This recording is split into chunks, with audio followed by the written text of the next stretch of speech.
tape it.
want one? I got you. Thank you.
exciting. I have to look at you all for just a second because tonight is the third out of 4 events around this project, which is called the One Love Symposium.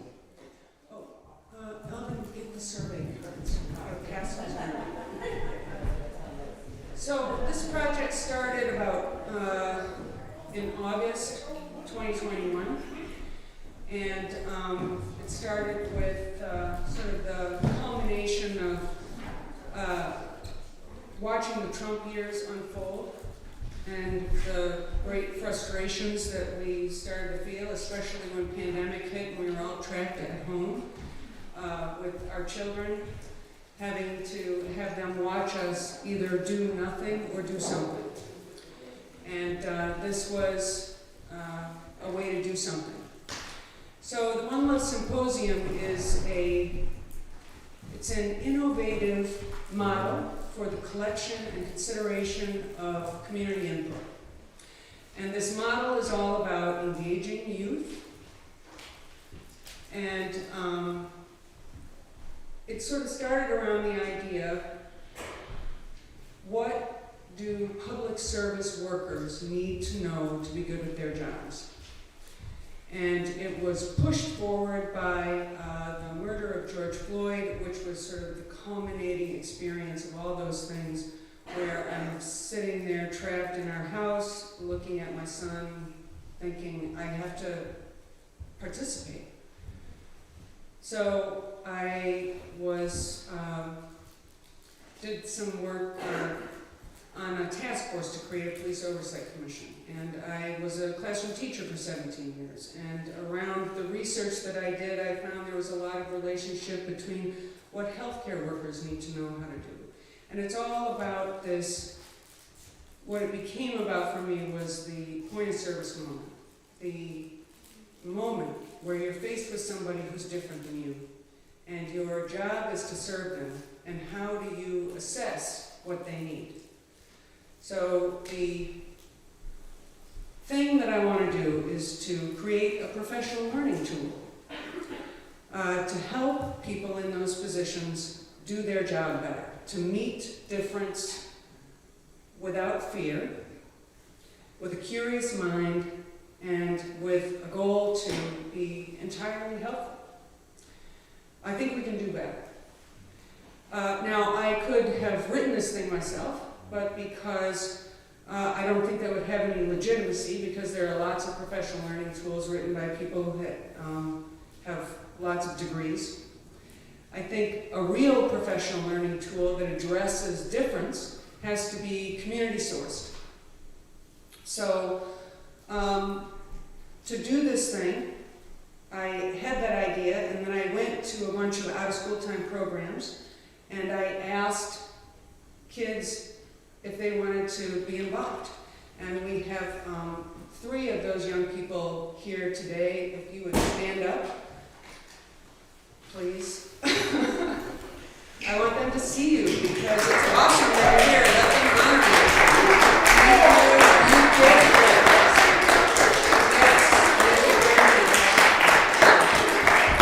Yes. So together with 3 other young people who are not here tonight, we co-created a survey, which, did you hand it out to everybody? Yeah. Okay, all right.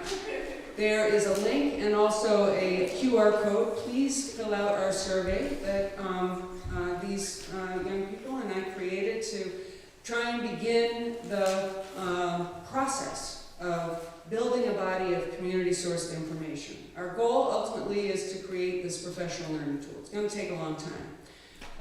These events that have engaged artists to come with us, artists are very important to the language of addressing difference because artists are really great at communicating across boundaries. They speak the language of the heart.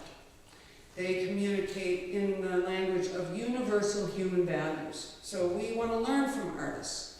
The other cool thing about artists is that they bring people to gather. And so we have not only brought them here to learn from them, but we brought them here so that they'll bring you here, and that you'll then fill out our survey, and then we will begin our process of collecting all of this very important information that only you, because really everybody who is capable of saying how they feel can be considered an expert in in determining what it is, how they want to be treated, right? So please fill out our survey. I'm very excited to introduce to you tonight in these words all these wonderful performers that you may probably know because they're also awesome, except maybe there's a couple you don't know, like our first one, who is not only a youth data collector, but he's also a rapper, and he's going to give us some of his awesome talent tonight. But I want to thank One Single Rose, who you just heard from a minute ago. Please do check out her Fly Coos, and you'll get to hear her amazing performance when she comes. Mr. Alan Denard, who is here, standing in the back, he is going to perform his, yes, let's give everybody a round of applause.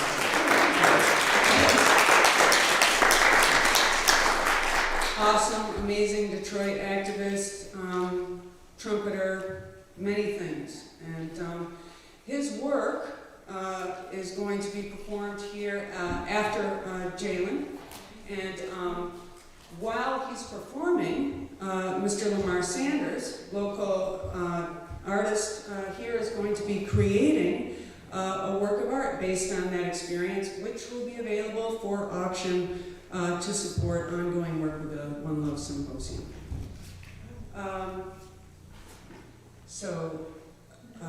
That's it. Let me introduce Jalen. Mr. Jalen Wilson is start us off. Youth data collector, multi-talented, AKA Anime King.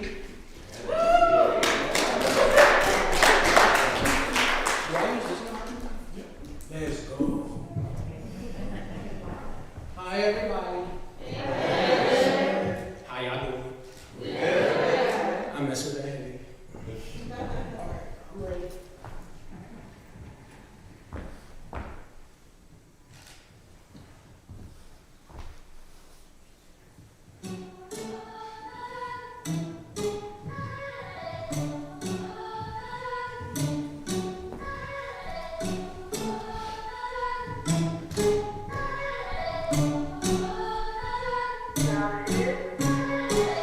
Saying that they want change, pointing fingers and mumbling names, and you wonder why things are still the same. No one is brave enough to chance putting out their name, but everybody wants to stop and look.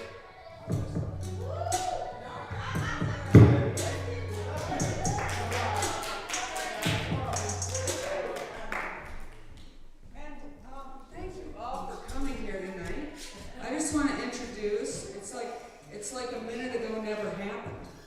We're going to start all over again. And you know what I did forget to say? What did I forget to say? Oh, there's going to be food here tonight. Pam is coming. Yes, there will be food, a wonderful dinner. And I want to thank the Andy. I really like this place. It's really very beautiful. Yeah.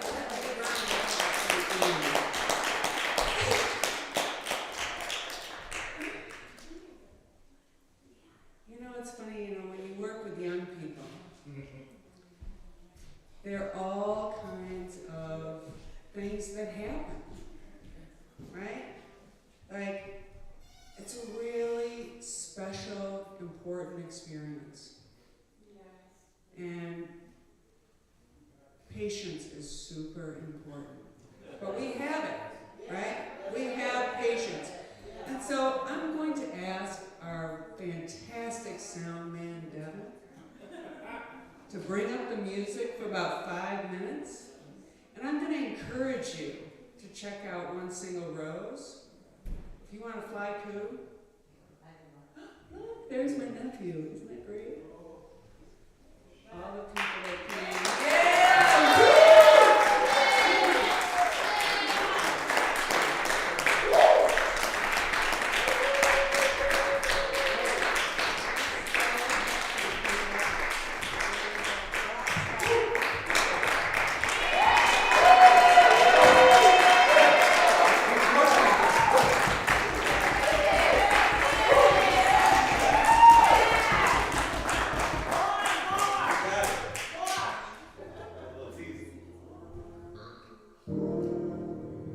This song is called Tell Me.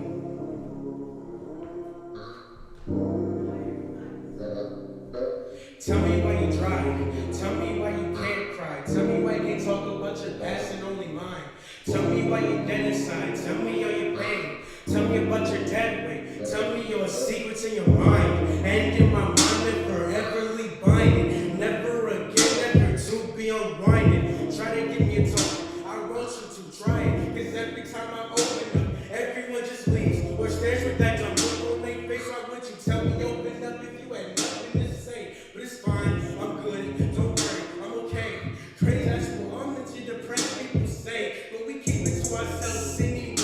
Until this world's burning, dropping to our breaking point until we're clinically insane. And you make it sound so easy to let all your emotions out. All your emotions are the things that make you who you are. Everyone has something that they keep in inside. And they can't realize. And it's making them die. And it's making them cry. And it's making them shy. And they don't know what to do. They just want to make they so fly. So they take their own life. And they feel so cold inside. Like they a bag of ice. They don't know what to do. And they don't know where to go. And everyone in their life just makes them feel worse every day.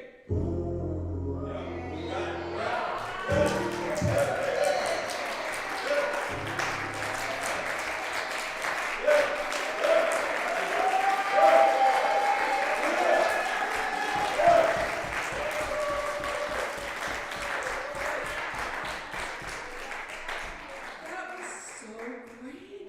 Wow. Aren't we lucky? Thank you, Galen Wilson, Anime King. Look for him on Instagram. Okay. All right.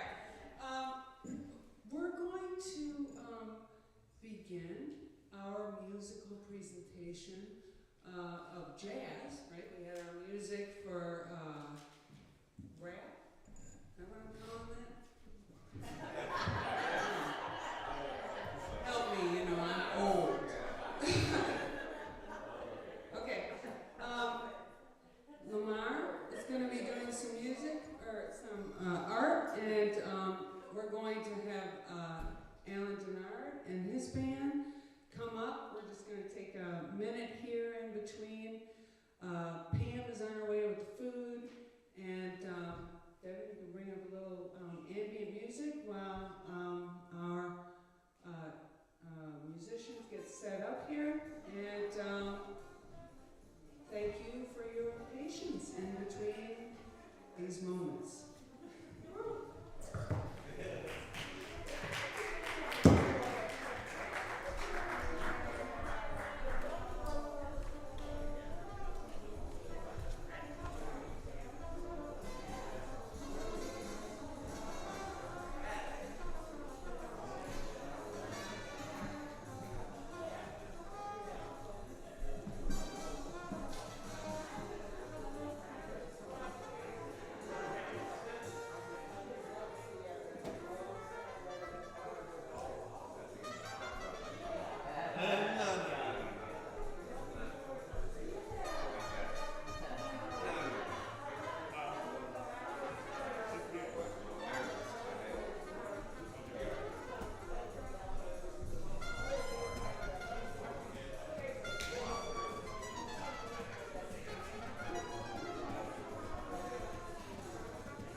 Plus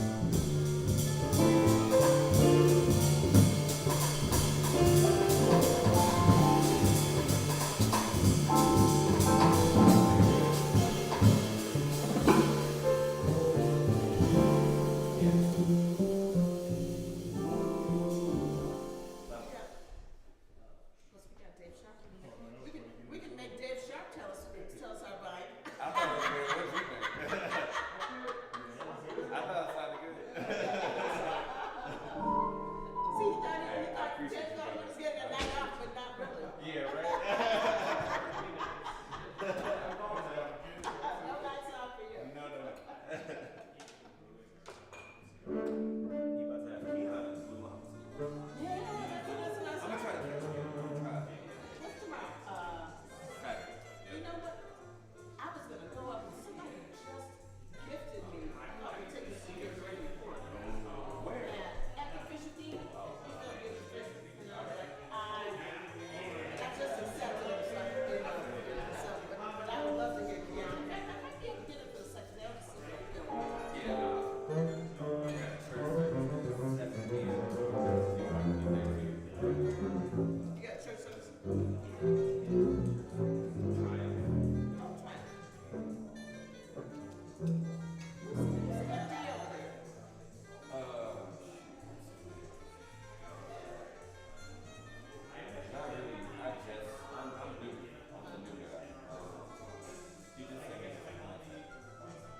children and students that will learn and know about these social activists. So their mark will be everlasting within society, within the world. And Echoes is paying homage to the fallen and also emphasizing their relevance and necessity of commitment to emphasize and just really talk about to the world and the society about how important it is to create and manifest a social and economic change for Blacks, for people of color, and for the working class. Because what I'm doing right here, it is definitely in the spectrum of working class. And also this is a Black art form. So we have to realize that jazz stemmed from oppression. We can go back to Billie Holiday's Strange Fruit. Yes, Billie Holiday's Strange Fruit. We can go to Charles Mingus's Fables of Hollis, which was a protest, actually. His song was in protest to the governor of Arkansas, which was Governor Faubus, who sent out the National Guard, actually, to halt the integration of Little Rock Central High School for African Americans. And that was his protest. We also have John Coltrane's Alabama, which was about the Ku Klux Klan bombing the 16th Street Baptist Church in Birmingham, Alabama, and that killed 4 innocent young girls. So musical activism stretches far and wide, very far and wide. So there's always going to be a mark left from many Black social activists that have fought the fight that I'm still fighting today. And my song Echoes is just paying homage and just letting the world know that their efforts, their ambition, their ideology will always echo throughout time. And their mark, the mark that they left, is everlasting. So, thank you.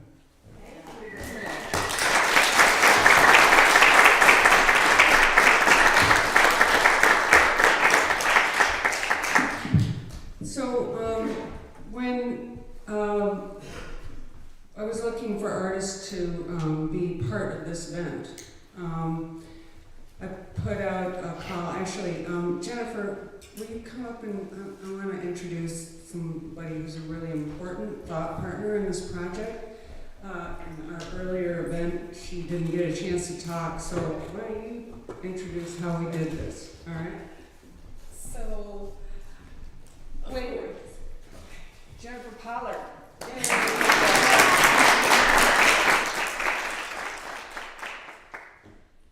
So, as you can see, the One Love Symposium is a very ambitious project, and I remember Anna and I having a conversation about, are we going to be able to have the musical element because of the magnitude of the project?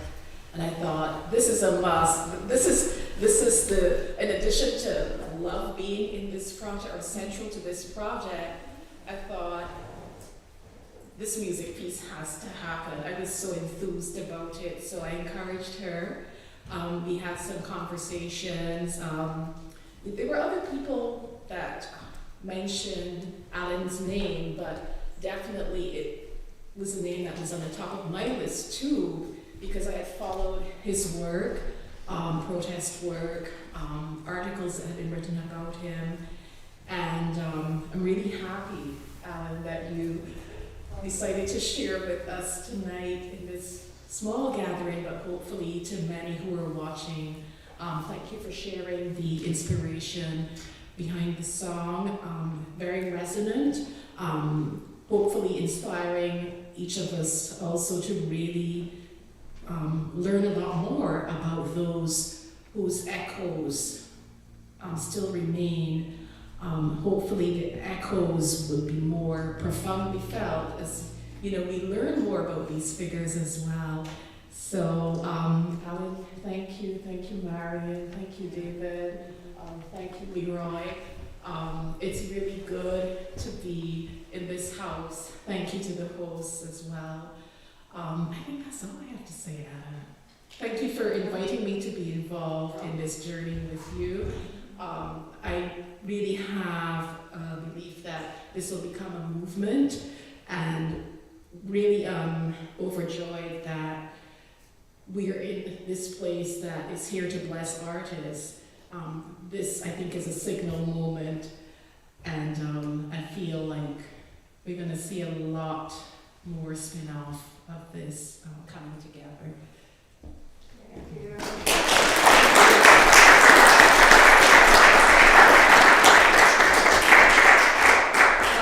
I'm going to tell you just one more quick thing that Jennifer shares with me often, biblical references. And there's one that I hadn't, well, almost none of them I've ever heard of, but this one I thought was great. It's called, it goes, "Come, let us reason together." And the actual, the background of it is that it's God inviting you to prayer, right? That you can work out your problems with God directly, and that it's a really beautiful invitation. But when she said it to me, I thought, wow, this is really what this symposium is about. It's an invitation to reasoning together, to work together, to fill out that survey so we can think about what it is you have to say. So be sure and fill out the survey. Gee, one more hand for Alan and these wonderful musicians.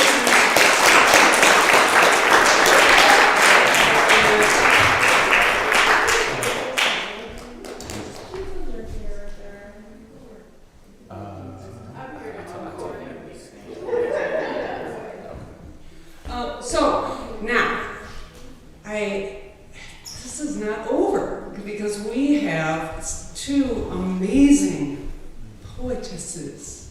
Is that word still real? Poetesses. And I would like to introduce, first of all, I want to let you know that there is food. We have a wonderful food vendor. Pam is back there, so if you are interested in checking out some of her delicious food that she's brought, I just want to bring it to your attention. And without further ado, I'd like to introduce our first poetess, Miss Afi Montius.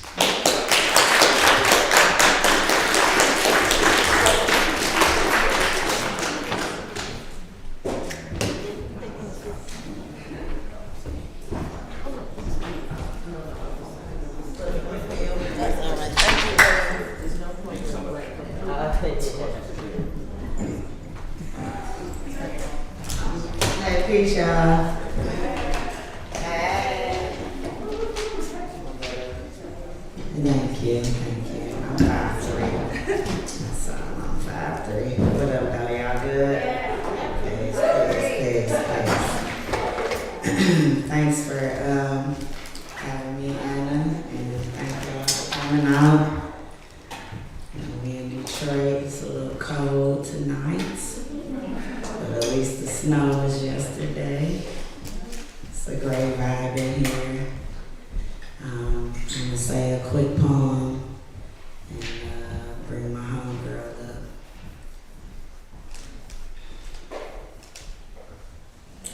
We live in a time where it's not okay to change your mind, to speak your mind, to not have time, to take your time, to take a time out. Women should not speak out, to be about action.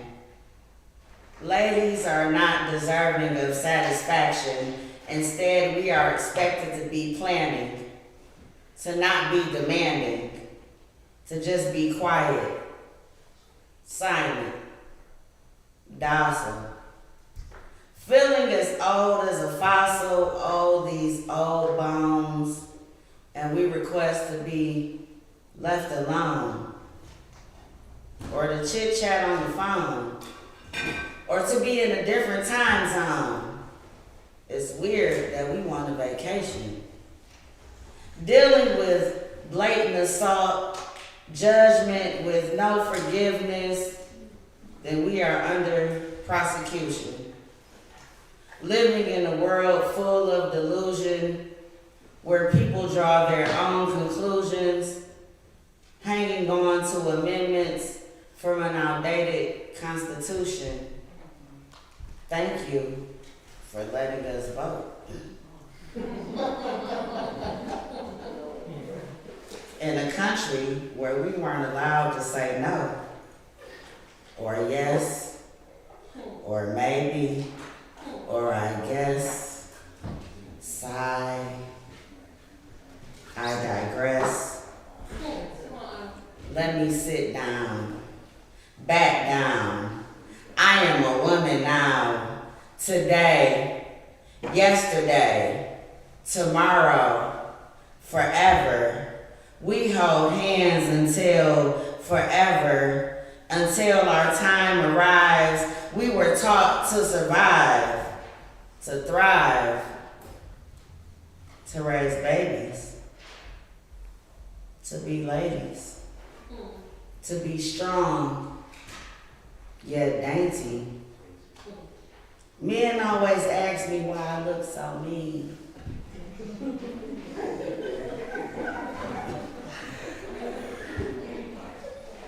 Men always ask me why I look so mean. But I never ask them why their fingernails are so clean.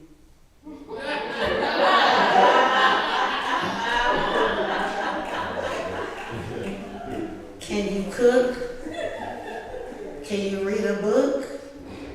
Can you start the washing machine? Can you build a house? Would you be able to maintain without a spouse? Do you support ambition? Were you properly trained for this mission? Do you believe you can handle a woman with confidence, high self-esteem, willing to go sleepless nights for her dreams, saving money, protecting her time, not neglecting a piece of her mind, and everyone knows she's fine, beautiful, courageous, with a laugh that's contagious, energy that's positive, sacrificing for her kids, giving to the community. These are things that aren't new to me. Being strong is a compliment when it's only been the chance that you've given.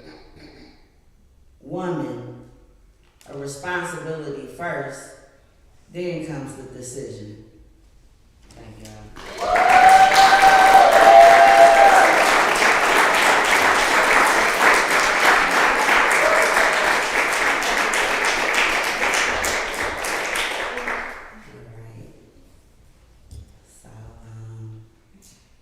Quick disclaimer, I usually have my pieces memorized, but I wrote that specifically for this event.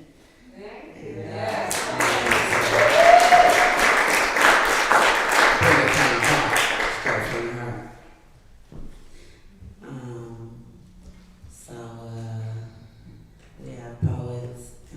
Yeah. Am I doing this? I don't know. I'm sorry. Okay. Was I right? Was she so good? Yeah. All right, thank you.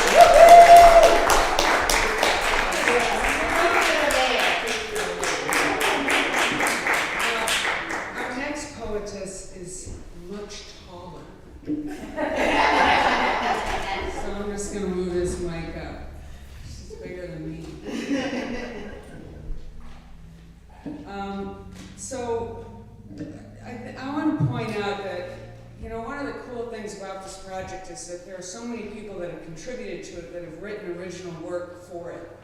Jalen's piece was original work that he wrote for this. Afi wrote original work for this. Alan's work was already written, but we had heard about it, and Jennifer brought it to my attention that he, and all of his work that he contributed, activist work. And that's really what this is all about. We want to bring together people that are interested in moving change, moving the world forward in a positive way. So we're so lucky to be able to bring all these people together and to think deeply about meaningful change, moving the world forward. Come, let us reason together. I want to bring up, so excited, Miss Rosemary Wilson, also known as One Single Rose. Metro Times has noted her. Our magazine made her an up-and-comer in 2019. We're very, very lucky to have her. Miss Rosemary Wilson, One Single Rose.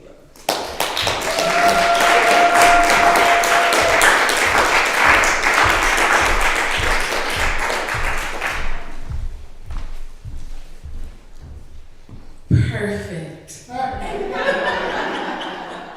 Hello, my darlings. How are you guys? Good. Thank you so much, Anna, for having me here and asking me to pen a piece for the One Love Symposium. When you told me about your vision, it was definitely something that I strive to do as I approach everything that I do with love. No matter who I meet, it's all about love. So this piece is called The Path to Love. And just for you. After shaking thousands of unfamiliar hands, fist-bumping strangers giving head nods, Wakanda salutes, or the standard Detroit greeting, what up, though? A few things I've learned on this decades-long artistic journey is that patience is a virtue, a prayer. Hope that every path I take is overflowing with healthy exchanges conveying love. On roads where preconceived notions presume innocence before guilt. On blocks where methodologies of stereotypical behaviors are understood.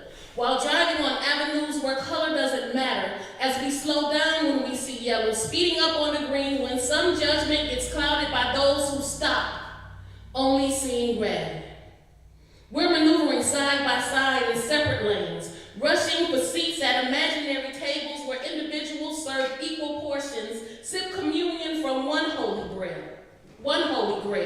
living high off hogs as the ends actually justify the means, commending disparities within conglomerates packed with people, certified by positive deeds from all walks of life, who understand our differences should help us grow stronger together. If we approach everyone we meet on every passage with love. This doesn't have to be a fantasy. It should be an easy task to find peace, meeting people where they are, not where we want them to be. Celebrate what makes us different. Learn from those variants, creating inclusive inner circles of trust. Be a friend. Tell a friend or a stranger, I know we're not the same. You are not alone. I see you striving in this moment to be your best you. I've got your back to see us through. And by any means necessary, we gonna make it do what it do.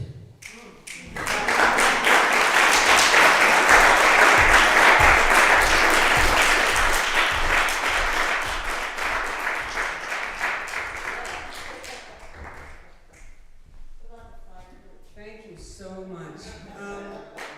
One more hand for Ms.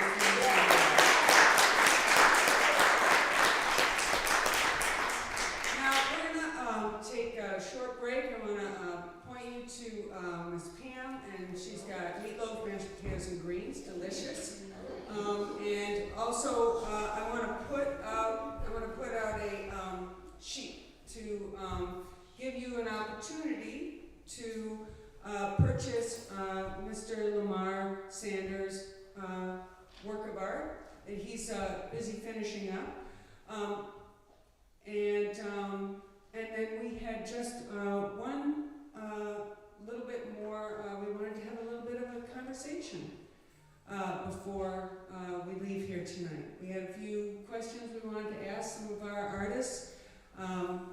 We want to have a little bit of a conversation about values and art and moving this world forward. So we hope what you'll do is you'll go and get something to eat and you'll consider whether or not you might like to purchase Mr. Sanders' work in support of the One Love Symposium. Maybe wash your hands, maybe take a walk on the block. 20 seconds. Well, we set up here to get everybody ready to have a little conversation. And then, so let's take 10 minutes or so, 15 minutes or so to give you all a chance to walk around and take a little break. Thank you.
Because after the, my head was like, I was still on, I was still on the high, but no, that's okay.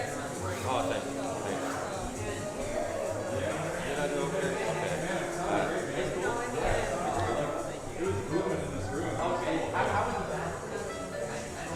No, you're fine. I just, my head is still coming down. It's okay. No, you're fine. I should always be prepared, though. You know what I'm saying? So I'm kind of hard on myself on that. I did, yeah. Okay. Yeah, right. Yeah. I appreciate you. This is beautiful. This is gonna be a year. Yeah, I think it's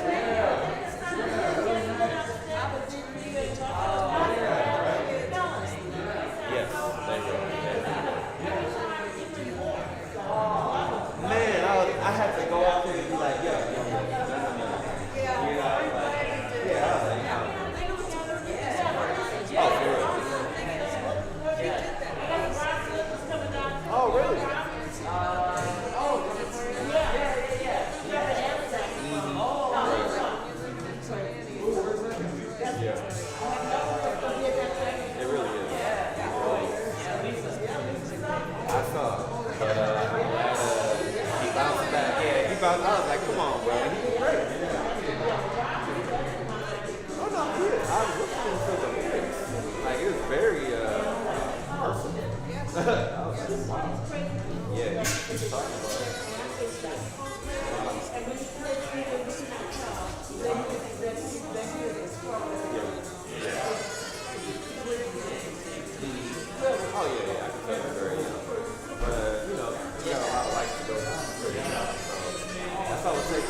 This is a very supportive.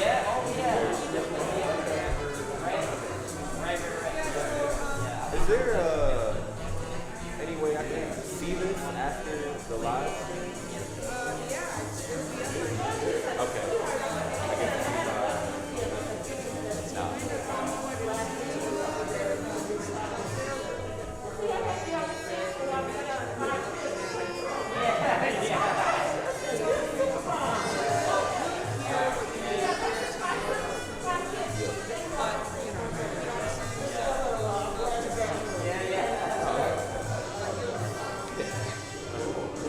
Can't wait. But yeah, I'm here for the Q&A.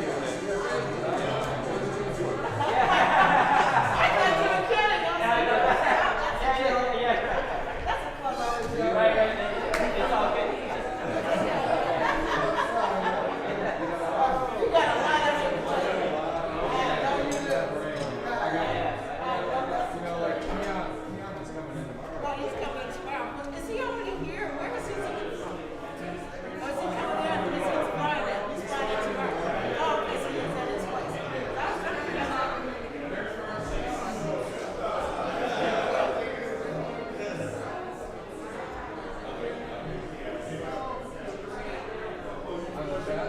I thought he brought a lot to me. Oh, just a lot.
Like, We're making it work, yeah.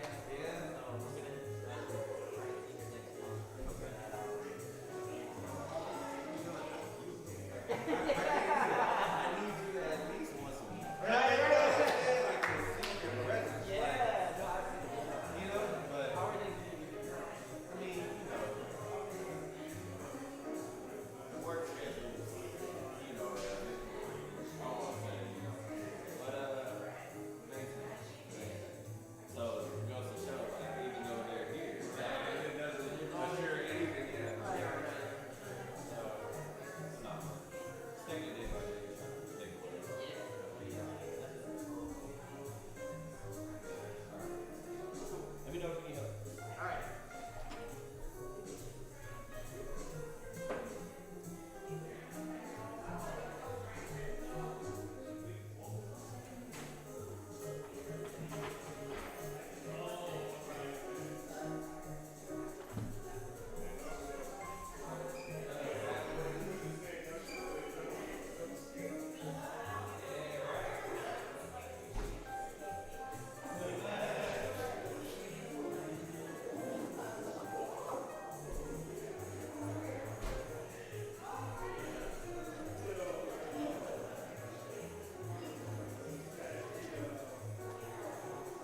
Marion and Rose to the stage.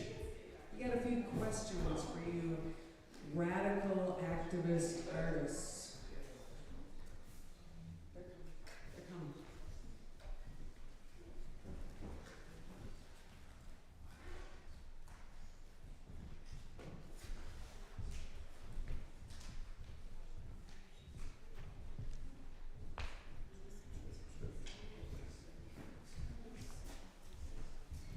Hello?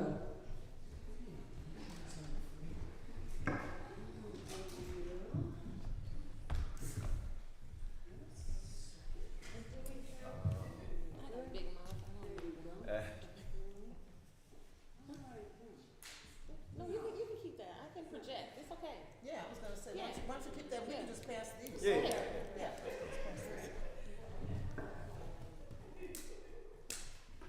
Trying to make this tough show.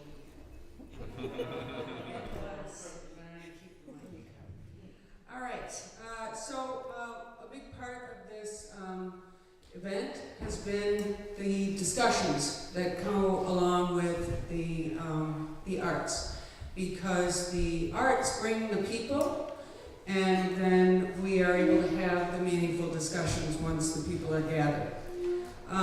We have spent a lot of time trying to get smart artists who are activist artists, to be able to help us think through our goals. And so I'm very pleased to be able to get some of our questions answered from these fine, smart artists. Okay, so we want to start off with a question. We want to start off with a question about values.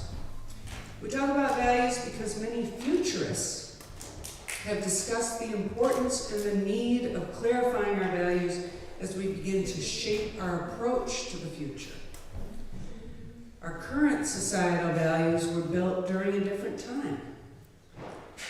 Fernanda Viejas, the principal scientist at Google and proponent of values-driven artificial intelligence research, as well as many others, make the argument that a reassessment of our collective values is essential for making effective decisions about the future. What do you believe is the main value or cluster of values that drives your work? And tell us a little bit about why you think this value has become a key motivator for you. And I'm going to start with Marion, and we'll just go on down the line. Okay. Well, thank you. First of all, thank you so much for hosting this beautiful event.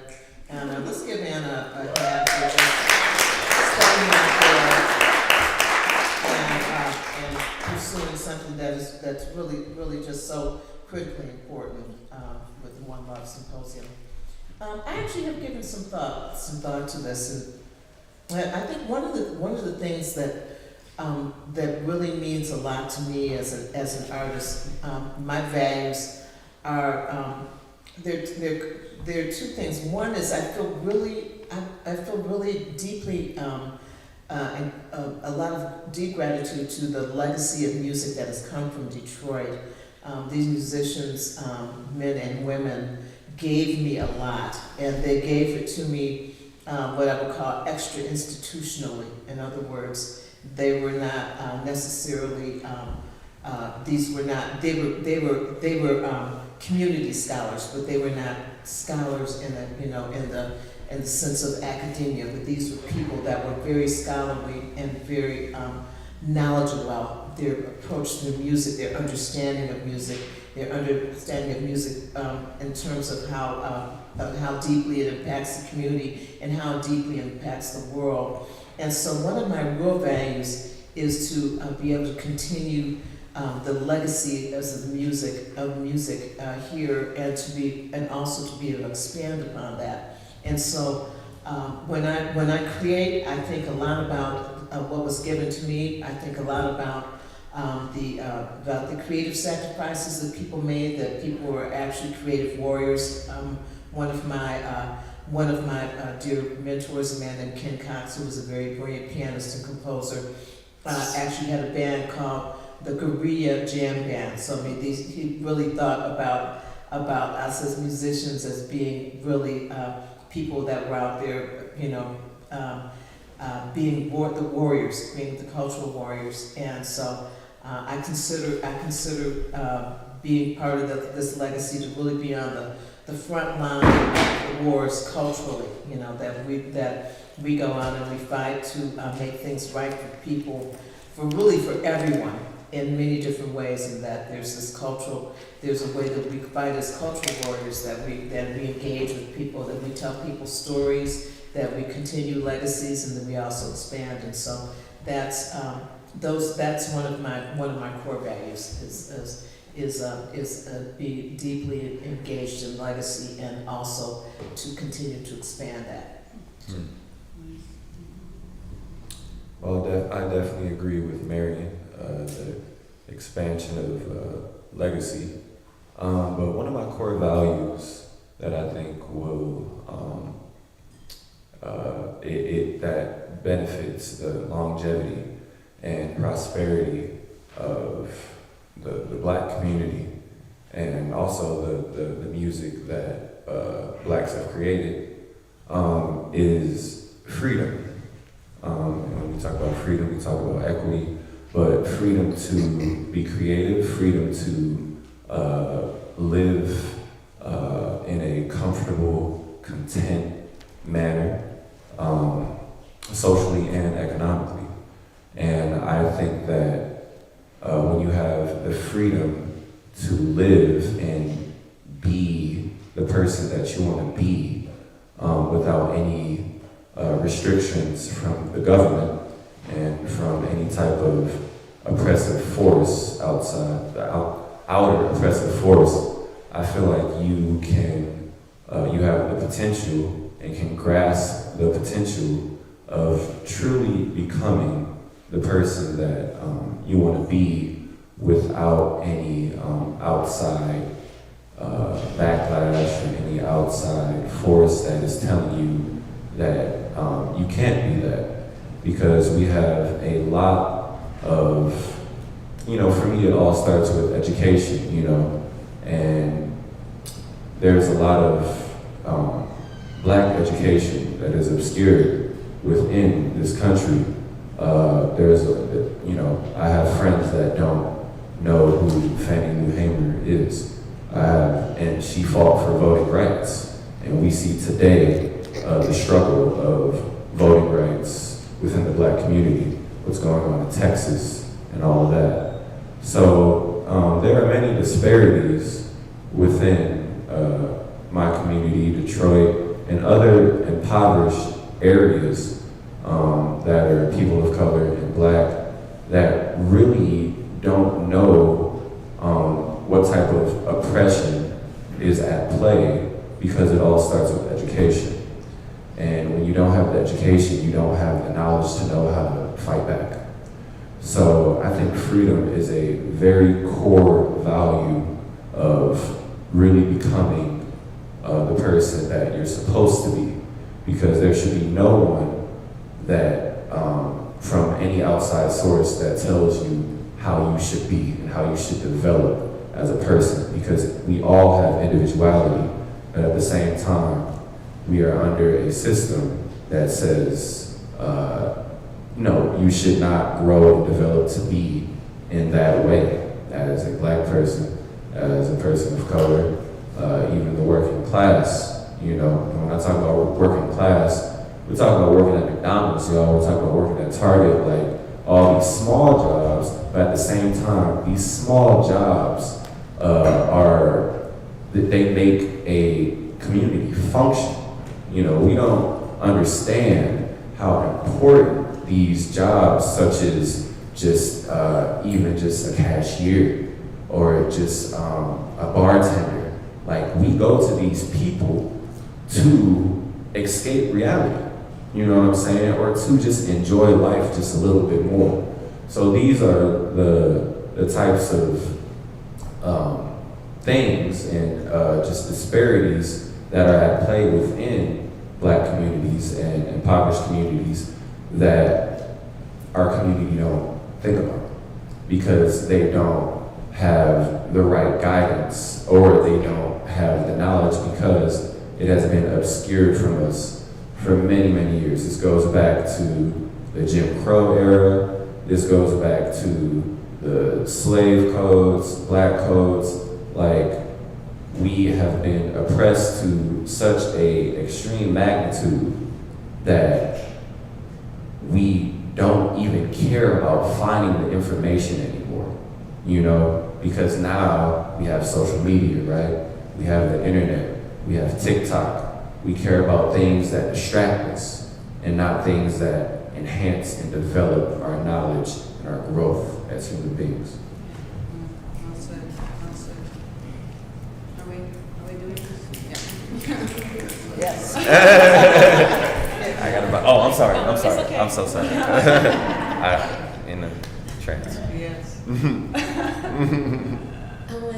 When I think about values, I'm really blessed to be able to share pieces of me in front of any audience, whether it's large or small. And I value anyone who takes time to actually pay attention and listen and supports my work, or just basically gives a high five, a head nod, or a positive thought. While following my artistic path, I have come across so many different situations where I have opportunities to not be obedient to the gift that I was blessed with. But at the end of the day, if I am obedient to that gift, that's when the world opened. And I've just been following this gift ever since, obedient to the path that is laying for me. And I place every value on the path as it is laid out for me, and I don't ever second guess it. Every time I second guess it, that's when things seem to go wrong. So I place all my faith, all of my trust, all of my whatever shred of obedience I can get into the path. And I'm trusting the process, and it led me here to you guys today to share a few pieces of me. And I value your time. I value Anna for putting this symposium together. I value these artists who I'm sitting here on the dais with, talking to you. So I'm blessed, I'm thankful, and I value art. I value love. I value people. I value opportunity. And if it comes along with, whatever comes along with it, I'm just rolling with it. So that's my value in a nutshell. Thank you. Yeah.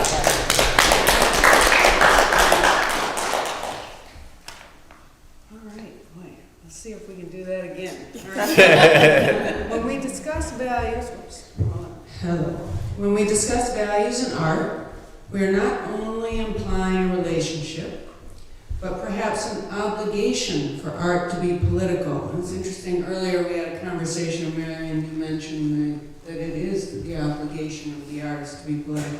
Not everyone feels that way. For many artists, the value of art is that it exists in society as a mirror, intended to reflect, not instruct. How do you see the purpose of art? I'm gonna start with Brooke, sister. Okay. Oh, well, for me, poetry is my get out of jail free card. So instead of reacting when somebody comes at me, and instead of me popping off, I'll write a poem about it. Instead of me tripping at the coworker who said something wrong to me, I'll write a poem about it. Instead of me reacting with my fist, I'll use my hand and write a poem about it. So poetry is definitely an outlet. Writing is definitely an outlet which keeps me sane, it keeps me grounded, it keeps me together. So I think I'm veering off the question. What was the question again? So how do you see the purpose of art? Art is very important. Creativity is important. Art is a voice for the voiceless. These two beautiful artists speak through their music. Anna is speaking through this symposium with love. I may speak through my poetry. I may write for people who may not feel they won't actually have the words, so I bring those words to life somehow. Whatever it is I'm blessed with, I don't ever push my pen. I wait until the words come to me, and then I pour it out. But these words aren't mine. They belong to you all. They belong to whatever audience it is that I'm blessed to share with. So it is important as creators. We were all blessed with at least one gift. So whatever that gift is that you have is not yours. It's for the world. So as soon as you start to share it with the world, watch how the world opens for you. I'm a living testament to that. As soon as I relinquish my world to poetry and the path that is leading for me, the world opened. I've been going nonstop. So if you have that gift, give it to the world because it's not yours. Share it. Don't have it, divide it. Don't have it, divide it. And he's smiling and he knows exactly who I'm talking to right now. So put that in your next rap. Don't have it, divide it. Beautiful, beautiful. Yes. Purpose of art for me, along with what you said, for sure, don't hide it, divide it. Purpose of art is, one, it's an escape. It's, you're able to be in another reality within reality, right? And also, it's an escape that you can share with the audience. You can take them into your world and really let them understand the message that you're trying to convey through the music. And I for one, of course, you know, when I did my performance, and I don't know if Mary can say the same, I was in a trance. I was in another world. I wasn't thinking of, you know, my problems that I have outside of the music, because, you know, living in Detroit, you got some problems, you know what I'm saying? But at the same time, you're able to confront and kind of accept and know that those problems will, you know, eventually, you know, not be a problem. Because music also is, it can mold you to become a stronger person, a more confident person, and it also can relax you, you know? So I see also the purpose of music is to truly just be comfortable with yourself. And when you're comfortable with yourself, others can really understand what message and what imagery and like visuals and escape you're trying to share with them. Because, you know, when I create music and when I perform, it's not just about me, you know.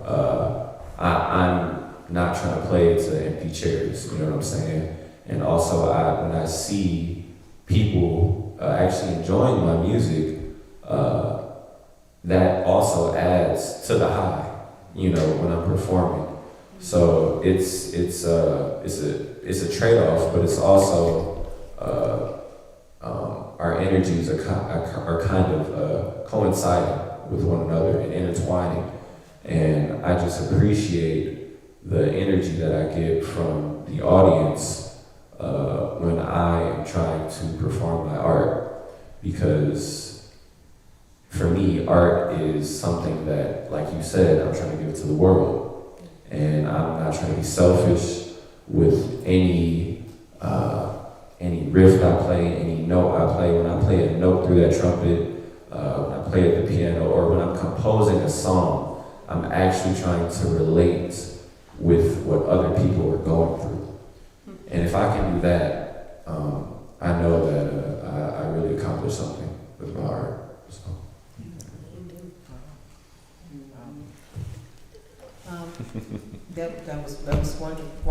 I really appreciate hearing both of your perspectives on the purpose of creating.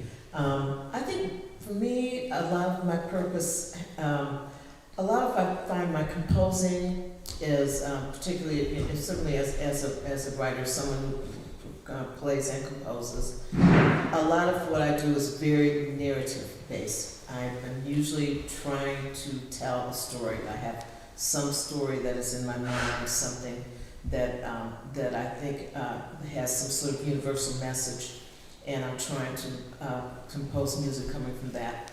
I've actually done two pieces that were suites of music that were based on stories from the Bible, from Old Testament stories. And I'm not any kind of biblical scholar, but I do think that those pieces gave me a lot of food for thought. One was a suite based on the book of Job, which of course I think we can all get a little bit of for now, because we need a lot of patience to be able to negotiate what we're going through at this time. And then the other was based on the biblical book of Ruth, which is a very, very, really lovely story about being someone just having a lot of compassion. It was a story of really compassion. And then I recently wrote a suite about the town that I live in, which is I grew up in Detroit, but my husband and I live in a little town called Highland Park, which is just up the street here. And so I wrote a really interesting piece in which I, not only wrote music, but I also took some actual interviews from residents of the city to talk about their experiences. And I tried to get residents who've been living there for differing amounts of time, and people who've been living there for 40 years or 50 years, and talked about their experiences. And so I like to try to tell a story. That's what one of the things that really motivates me in being an artist is the idea of being able to tell a story and hoping that some of the stories I tell are universal for people, that people will get something out of it universally. Beautiful. Thank you all. It's important thinking about what the goals of art can be. There are significant benefits and challenges to art being political when we talk about it that way. Curious, what have you seen as a result of political art, yours or that of others? Its impact, its challenges, what is a sort of a significant or memorable response that you've seen from people choosing to make their art political? Positive or negative, good or bad. Sometimes, sometimes it doesn't always work when we make our art political, right?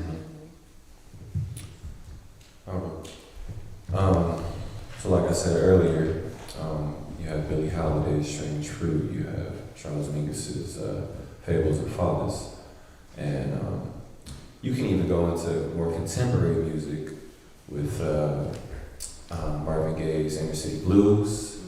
You can also do Sam Cooke's Changes Can Come,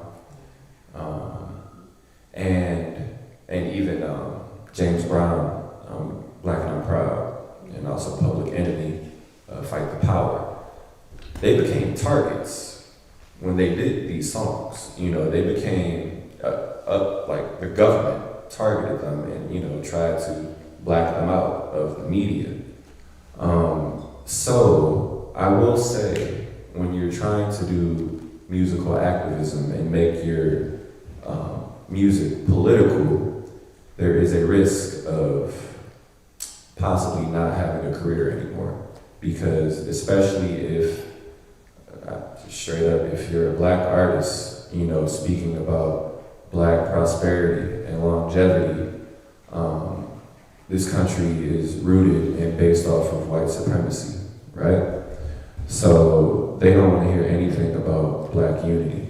They don't want to hear anything about the unification of the black community. So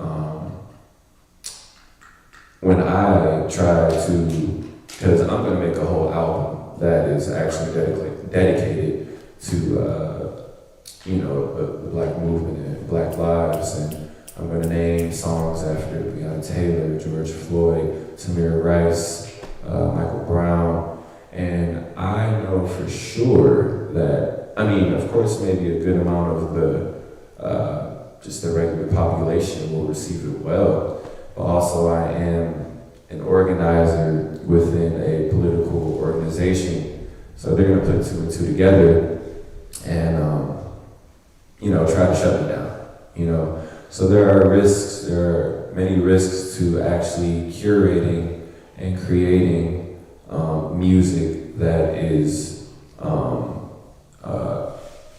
just speaking out about the oppression that your people and your ancestors have been going through. Because the people I've named are examples of that. Billie Holiday, when she came out with Strange Fruit, in the Jim Crow era, that wasn't really accepted, especially when the frame of the music industry, was all white, so they didn't want to let that out, but it was released. We can even talk about NWA, F the Police, you know what I'm saying? That was very controversial. And, even the police heard that song, you know what I'm saying? Like, they heard that, and that musical group became a target because you are literally pointing out the oppression that the police is putting on blacks and the black community. And if we want to talk about the police, we've seen George Floyd, we've seen Breonna Taylor, we've seen just even after that a multitude of blacks being killed by the hands of the police. So I, for one, am definitely going to use my music to point out that the police and other, public figures of this government, they're like Jim Crow hasn't gone anywhere to me. Like, the police is like a physical demonstration of the Jim Crow laws. And we have to, and like I said, it all starts with education. You have to know that those type of laws exist and what is the ongoing manifestation of these practices. So music and politics definitely have gone hand in hand throughout the 20th century, 21st century, and there is definitely a risk when doing that, but it's all about the passion and how much you want to get the message out, because oppression isn't going anywhere for the black community and people of color. We're still getting killed, y'all. We are still getting killed. We are no-knock warrants. They're coming into our houses and shooting us dead. Dead. So what can we do other than, you don't gotta be on the forefront of a protest, you don't have to, try to be a politician and infiltrate the government and try to be the messiah. But at the same time, there are other forms of activism that you can take to expose this oppression, because it is so blatant. And there are a lot of people that are, very scared to talk up about this. But at the same time, even though you're scared, it's still happening. So I want to galvanize more people to truly stand up to these injustices, because you can be walking down the street in the wrong neighborhood and I hate to say this, you got a Karen or you have a neighbor that thinks, take Trayvon Martin. he was walking home from the store with Skittles in his hand. And crazy enough, it was a Latino man that called him out. So that's just even more of a conflicting topic. But he was walking while black, ended up dead, and George Zimmerman was acquitted. Let's keep that in mind. They want us dead. Oh, One thing that I pride myself on being as an artist, and that is an unapologetic artist. And if I can be frank, are cuss words acceptable? I'm trying to. I really don't give a fuck. It's a wrap now. I'm about to go crazy. When it comes to my art, some things need to be said, and I could really care less about what group I may be ostracized from, who may gravitate to my music or my art, or who may not. Because I'm going to be true to the art. I'm following the path as it leads. And if anybody want to jump on that path and roll with me, feel free. If not, stand off to the side and watch me work. Because I'm going to be unapologetically free to express myself. And this has gotten me into some tight spaces. But I really don't care, because these words aren't for me. I am obedient to my pen. Whatever it tells me to push is what I'm pushing. I write for everyone, from the bedroom to the boardroom. So whatever it is that's gonna come up, it's gonna come out. You can roll with it or you can roll out. That's exactly how I feel about my art. Period. I love that. Still on? Yes, thank you both for that.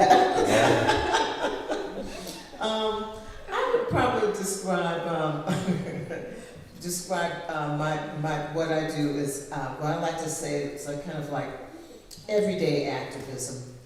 So sometimes it's not something really super special that I do, but it may not be always a thing that you can really pinpoint on, but like I try to do things like be sure that I include the work of black women in my musical work. So I try to make sure I make a special point to try to seek out the work compositions of black women that are great composing musicians and include their work in my book.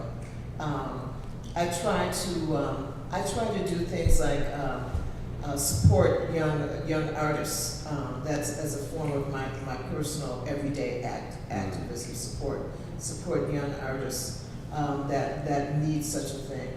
I remember one of my mentors, who's a man named Marcus Belgrave, who was a fantastic trumpet player and educator, and someone who I was close to for many years. I began working with him when I was about maybe 15 years old or so. Well, this is a really great story. It's short. I think it's worth telling. And my youngest son, who was a drummer, Tariq Gardner, was actually a witness to this. So Marcus was hired one summer to play for the Tigers. The Detroit Tigers have one game that they play that is a tribute to the Negro Leagues. And during that game, they always have some Negro League apparel. If any of you all don't know the Negro Leagues, where the Negro Leagues were prior to their letting black folks play in the major leagues. We had a separate league called the Negro Leagues, and that's where black folks played baseball. They had small Negro League teams all over the U.S. And so they were having a tribute to the Negro League here at, I believe Jackie Robinson was the first person to bring across the color line and be able to come for the Negro Leagues to play in the National Baseball Leagues, the big leagues, white leagues, I should say, the white leagues. And so anyway, so Marcus got asked to play the national anthem for the Tigers Negro League game. And so he goes down there, and in fact, who was with him was not only his son Kassan Belgrave, who was also a fabulous musician, and my son Tariq. And so they were going down with Marcus and his wife Joan to play. They were going to see the game and watch Marcus play the national anthem, which of course is a really big honor. And so we get down. So Tariq, as Tariq tells the story, they get down there to the stadium, and Marcus says, "Well, I'm sure you want me to do the Negro national anthem, lift every voice and sing." And so the guy that booked him was someone I know and actually love. He said, "Oh no, you're just supposed to do the regular national anthem. You're not supposed to do that. That's not what they're paying you for." And he said, "Oh my goodness, if you do this will probably be the last time they call you or me to come down here and do anything." He was just in a tizzy. So Marcus, in his just fabulous wisdom and just being such a crusader and someone who's just so deeply serious about just uplift of black folks and black people's culture.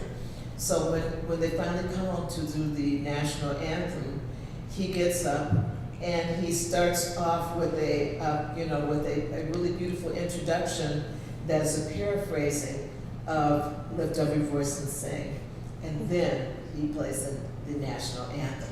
So he was able to accomplish what he wanted to do and still kind of keep things okay enough so that everybody wouldn't just be outdone. And then fast forward to the Super Bowl this year, and did they not do "Lift Every Voice and Sing" in its entirety? Right? Did they not? So I mean, he was someone that was really very much a warrior to me. Someone who was like I say, every day. Someone who was using their politics every day in terms of his musical.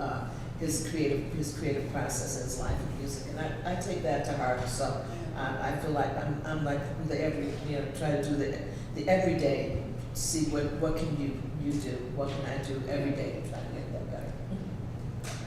Yeah, I really appreciate that. The idea of being everywhere and just moving it just a little farther all the time, and just making change normal. Yes.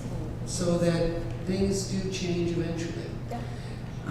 It doesn't, I think, feel as satisfying sometimes as saying, "I'm gonna, smash the patriarchy," or all of the other things that we say that suggest that change will happen immediately. But when you can get sort of a little bit everywhere,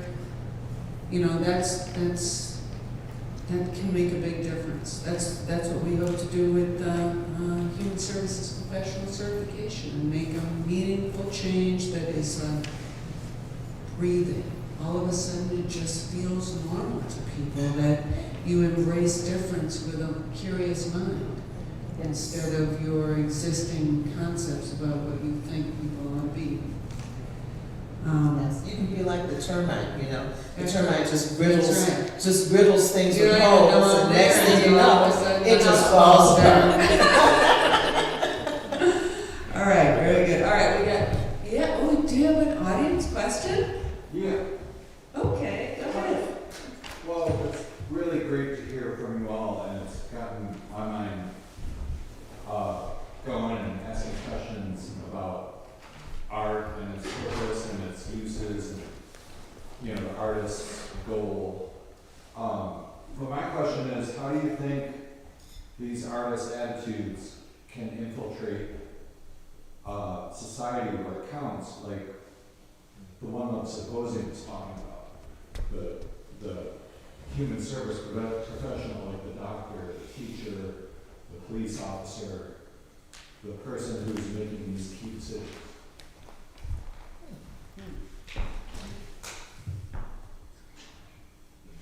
Can I do that? Yeah. Can you? Why don't you? You said art or you? He said, what did you say? Do you need What the was mic? what was the West? So the artist's attitude toward creation and expression, Okay. you know, for social change. Okay. How, you know, how can that infiltrate the institutions and the people working within the institutions? Like, how does it get to that point where, you know, Derek Chauvin isn't going to put his knee on his neck and kill George Floyd? You know, how is it going to infiltrate like that type of moment? Like that's, you know, that's the mystery to me. Like I want that to happen, but what's the way forward there? I almost want to respond a little bit. Oh, Afi. Rose, please stop at the table. I'm sorry. For your flight crew. Megan Rose, before you leave. Thank you. What was that, Pam? It's on the table. Oh, thank you. You're welcome. Thank you so much. Thank you, everybody. Thank you. I think, I'm just going to say just one thing. One of the things that Marion just said that I want to call your attention to, and that is the idea that Marcus Belgrave 1 year can just be like, get a little bit of the tune into the public event, and then, how many, 20? Maybe. No, Yeah, because it was your kids. It's wow, yes, it's been a few years. Yeah, Yes. so 10 years at least later, all of a sudden we're looking at, you know, Dr. Dre and Snoop Dogg and the whole, like this whole pantheon of artists being honored at this huge public, very mainstream event. And, you know, one of the things One Love Symposium wants to do is just like that same one thing. And I would also point everyone to a very interesting book called Art as Activism. And one of the things that it brings up is how art gets into people's minds and makes certain ideas seem normal. You know, and that's the reason why we bring artists we try and get artists behind radical ideas, because they make radical ideas seem beautiful or, you know, enticing or funny or normal in ways that when you just say, well, now we're going to do things differently, people can't really wrap their heads around. But art gives them sort of something beautiful to embrace this idea in. At least that's my impression. I think positive reinforcement, training, definitely training would go a long way as far as the love movement. Because there's more hate in the world than there is love. And if we are constantly shoving love down people's throat, wherever it is that we go, whatever it is that we do, if we approach everything in love, then perhaps it will be a cyclical type pattern which will return and come back to us. And just today, I saw a difference in the art in one of the artists here, whose energy shifted from one of disbelief into where he actually started to believe in himself. And I saw his movement throughout the room change since we've been here. And that's just one component of the love movement. It actually shifts the energy. And it can happen. I've seen it happen just in here today. So if we keep forcing love, if we keep pushing love, no matter how much people push back at you, just keep pushing out the love. Keep pushing it out there, and it'll come back. We hope. Make it seem normal. Absolutely. Yeah. Absolutely. Put it everywhere. Yeah. I got one more question for this group. I know that this organization does need to lock it Symposium. Hey, Santi? Remember she wanted to? Oh, God, I'm sorry. Go ahead. I appreciate you. I was just gonna say, in response to him, hey y'all, I'm not speaking. Hey. Also, what the brother was saying as far as education, being educated, and learning each other and recognizing, our history, your history, everyone's history, everyone's culture, and really getting knowledge of self will also help spread that love. A lot of people are angry because they don't know themselves, or they don't have knowledge of self, or knowledge of culture, or they don't know how to move around a different culture. You know, people like, oh, I don't want to be around white people, I don't want to be around black people, I don't want to be around Mexicans, I don't want to be around this and that, because they're not educated.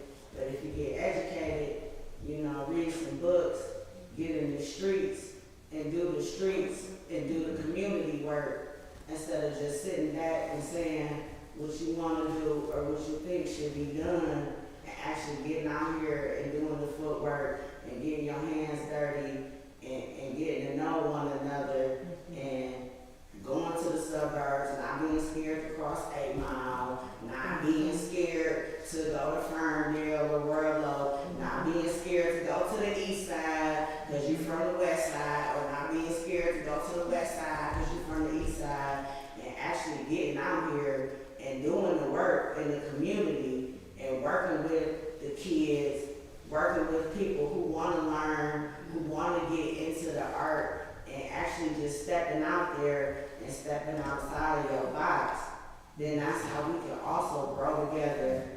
And I'm not saying the police not still gonna kill us.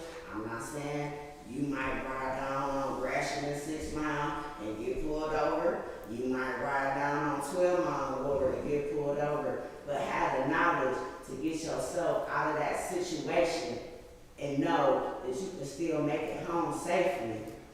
And have that knowledge to know where you are and know that this is your world. This is not just your block, your neighborhood, your house. This is your world. And be in the community and do that work, then that's how we can also break those chains and work with each other and not just be, you know, chained up and separated and afraid of one another, excuse me.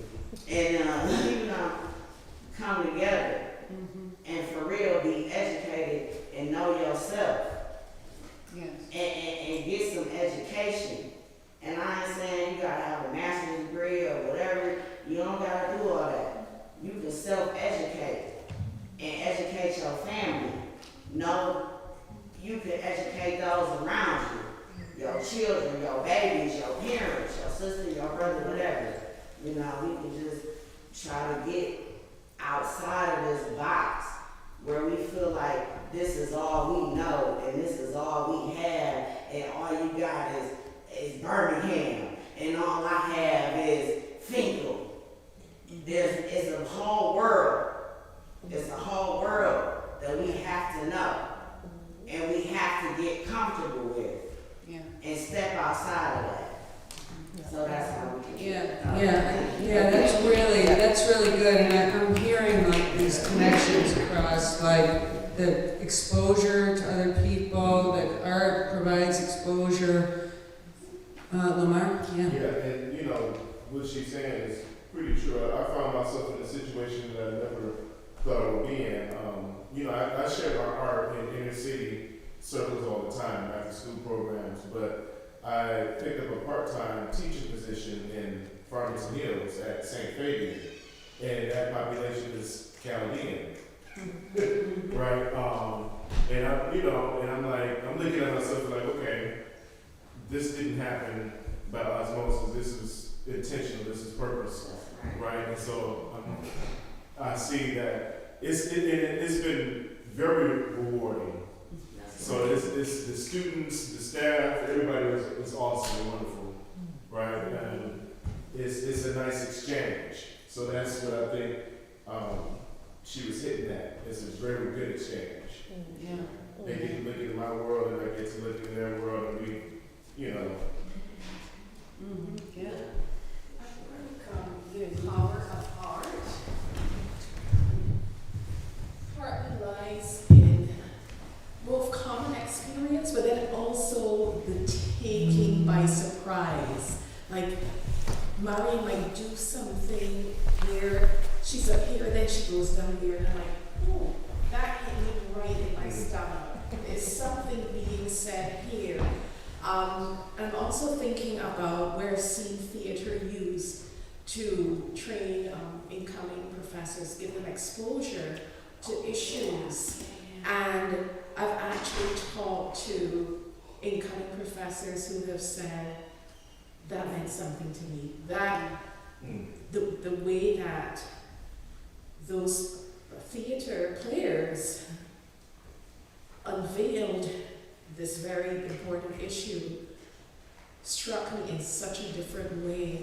And so I'm thinking, if that can happen for, you know, teacher, professor, it is very possible, although sometimes you could think, wow, if we're talking about cops who are hardened, you know, like really hardened by a culture that's been in their precinct or district or what have you for a long time, how might they be moved?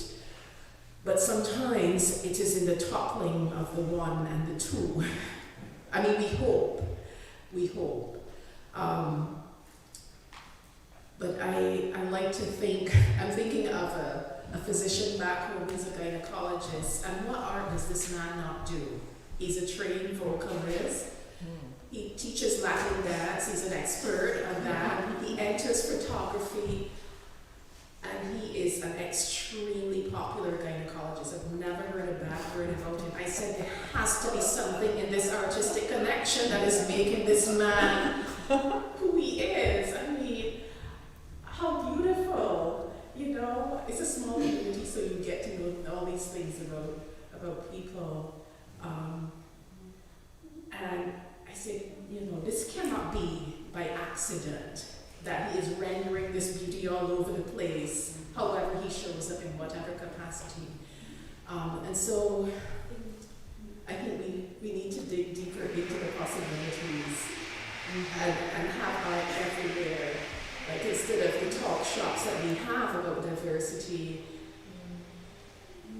just be, okay, in a breakout group, and then you come back. Yeah. Let some art enter in. Bring Lamar, bring Marion, you know? It's something that I think I'm going to be contemplating for a long time, but I like how art has been sneaky with me and taken me by surprise on so many occasions. And it's like, okay, I'm seeing something in myself I have to deal with. This is touching me so much that I cannot deny that there's this unhealed portion, for example. Something is calling for a response. So it's my hope that there's that place in everyone, and there's that possibility in everyone. Yeah. Yeah, I think that's a really great point, you know, how art makes you see yourself. And, you know, right there, Dave, that's a great piece of the answer to your question about how art can be used to help people see themselves, you know, in all kinds of ways. One of the things Jennifer's talking about there is the Center for Teaching and Learning. They have this role-playing activity, and they get people to learn how to, you know, deal with, you know, like right now their huge thing at U of M that they're working on is sexual harassment, because these doctors that, you know, had, you know, assaulted all of these sports players. And so they're using role-playing to be able to see the university more deeply. Anyway, you know, this thing is going late, But it's just so great, like, I could stay here all night, but, you know, I know my family needs to go home, and they will ask us to leave eventually. I have one more quick question, all right? Given what we know now about how people consume information and symbols and ideas, right, the current world, is there something unique about the incorporation of social media that's changed how people consume art? You know, we've got a lot of communication that happens very quickly through you know, online, on Instagram. We see art on Instagram all the time. Has it changed how we consume art?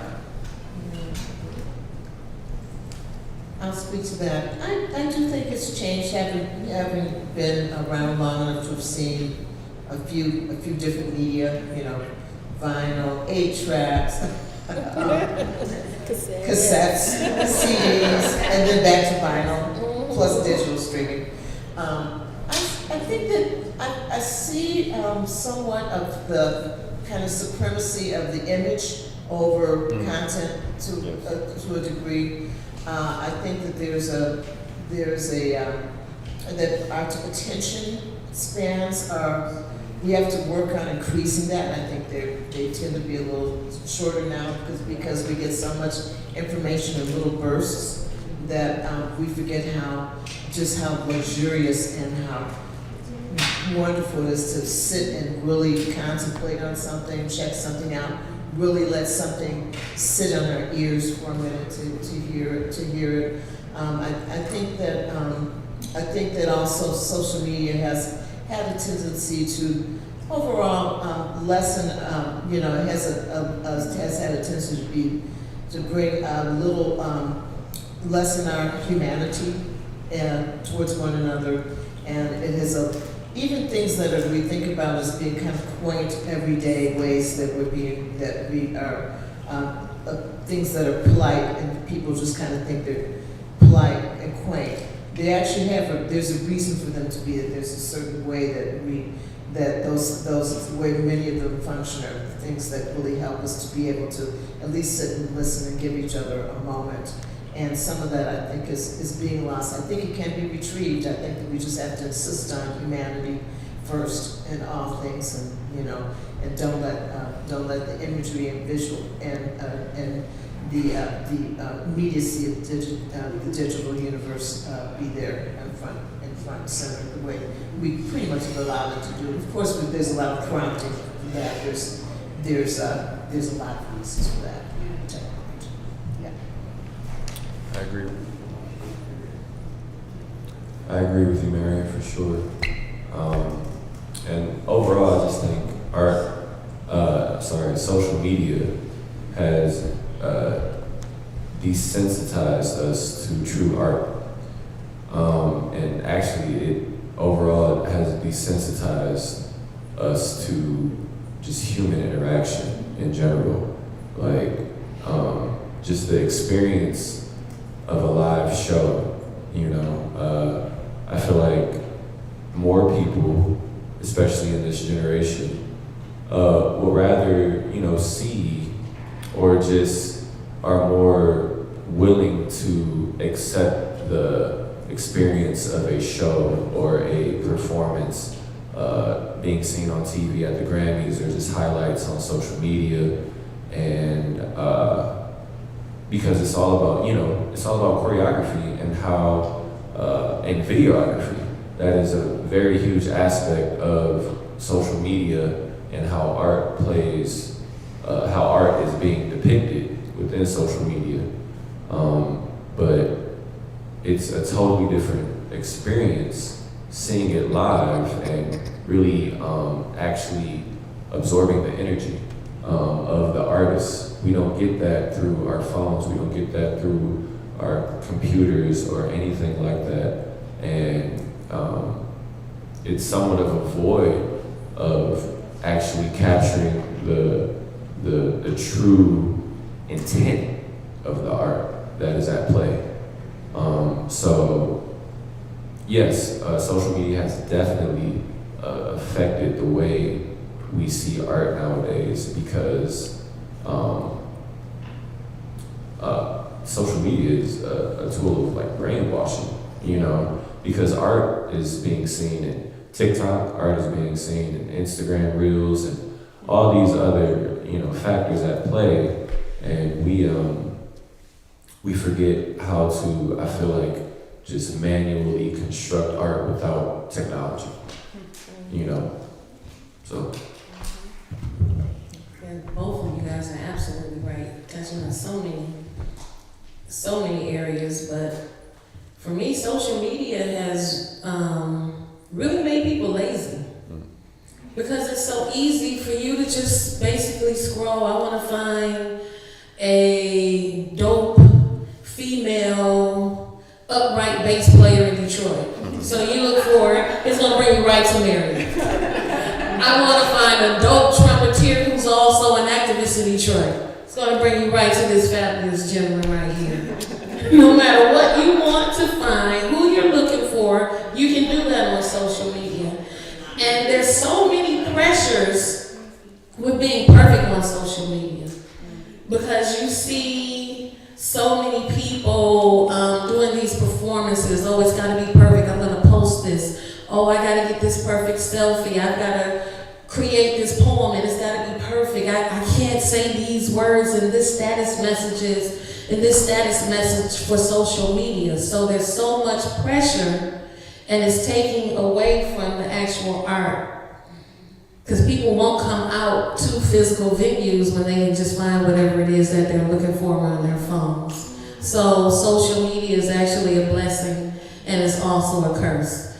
But it does allow artists to be able to further their reach and reach other markets where we normally wouldn't be able to because we have this intertwined web. But at the same time, the physicality of being in the same room with the artist where you can reach out and touch them and ask them a question, it gets lost. You had a question, sir? I'm big social media sort of optimist here.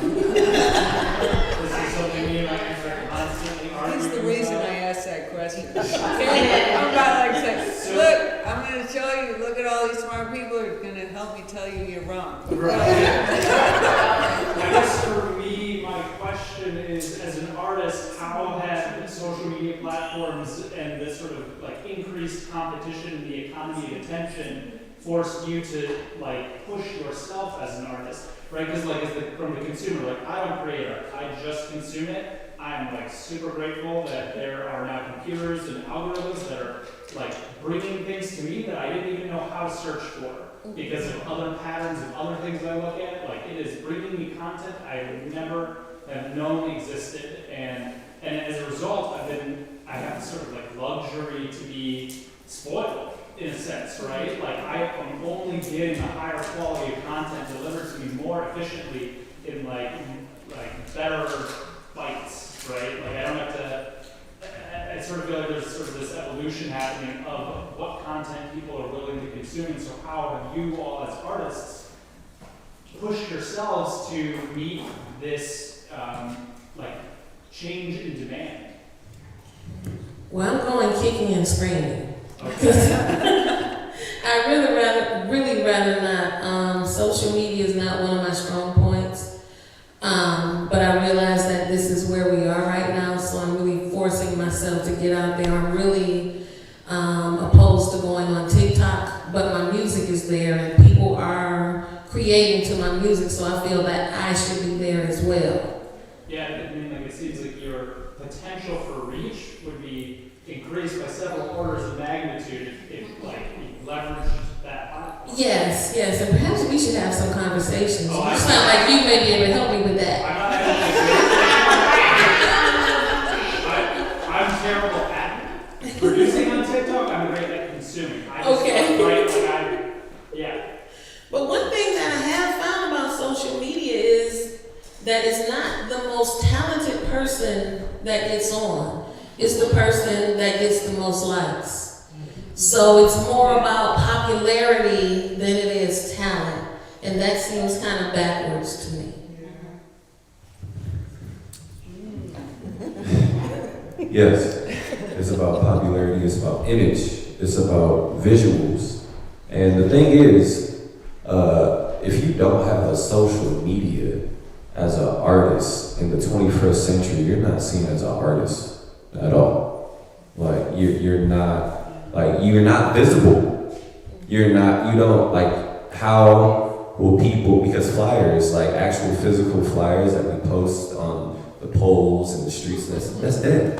You know what I'm saying? Like people aren't even seeing, it's like some like whatever car insurance like flyers that people post not post, but like just put up on poles every now and then. But like people will like drive right past that, you know.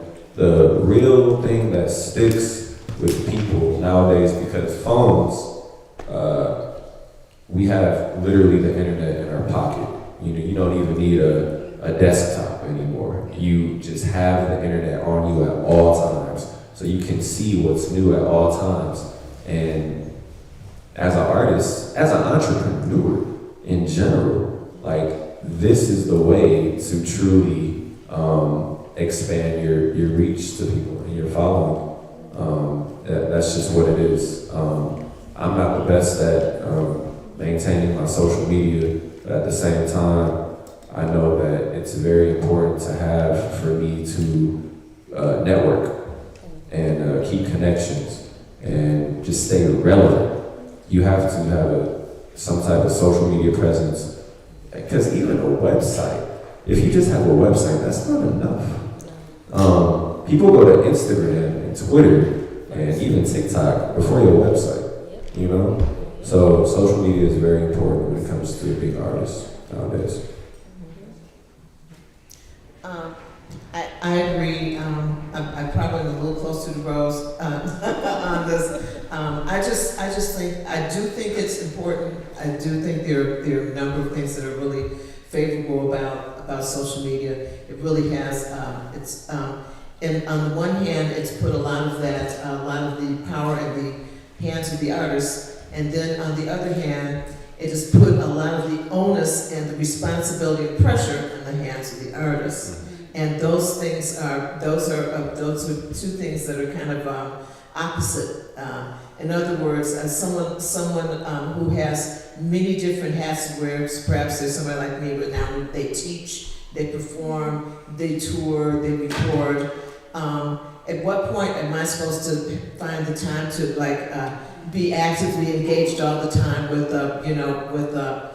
Instagram and Facebook, or Meta, as it is now known? It's just one more thing that I have to add to a list that's ever growing. And of course now you have people that you can hire, I guess, to do social media for you. So perhaps in some ways it has provided an outlet. But I've had on more than one occasion where I've really been digging in really deeply into something that I was planning a live performance that I was doing. And then I looked up 2 days before and I said, I didn't tell anyone. Yeah, and so I think this does happen. Now, some tells me I'm not the only one, because, as I said, that's like social media is another hat that now apparently we as artists have to put in and engage in. It's a good hat, but it is another job, right? So as you say in Saturday Night, what was it? One of the comedies I used to work. How many jobs you got, Mom? A lot of jobs. 5 job, Mom. How many jobs? All right, I want to thank everybody who stayed. Good job, everybody. This was really, give yourselves a big hand. You made it through. It wasn't a benefit. We got to hear this wonderful conversation and get to actually talk to the people that performed for you tonight. It was such a special thing. Thank you all for coming and doing this, and we'll get all the kids to move the chairs to the back of the room. There you go. Thank you very much. Thank you. Yes.